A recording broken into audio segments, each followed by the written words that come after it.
आज आहे दीप अमावस्या आणि त्यानिमित्ताने आमच्या घरी आम्ही हे दीप प्रज्वलन केलेलं आहे।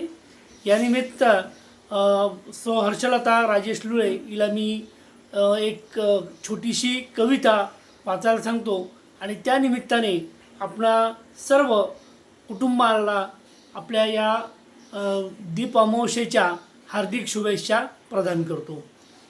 आवाज चंद्र सूर्याच्या तेजस्वी प्रकाशाने उजळतील सर्व दिशा, सुखाची नवीन उमेद जागवेल दर्शदीप अमावस्या, हार्दिक शुभेच्छा। पुढची कविता। चिमूटभर माती म्हणे मी होईन पणती, टीचभर कापूस म्हणे मी होईन वाती, थेंबभर तेल म्हणे मी होईन साथी, ठिणगी पेटताच फुलतील नव्या ज्योती, अशीच यासारखी फुलत राहावी आपली नाती, दीप अमावस्येच्या हार्दिक शुभेच्छा। आणि या दीप अमावस्येच्या निमित्ताने सर्व कुटुंबाला, सर्व परिवाराला, मित्रपरिवाराला या हार्दिक शुभेच्छा।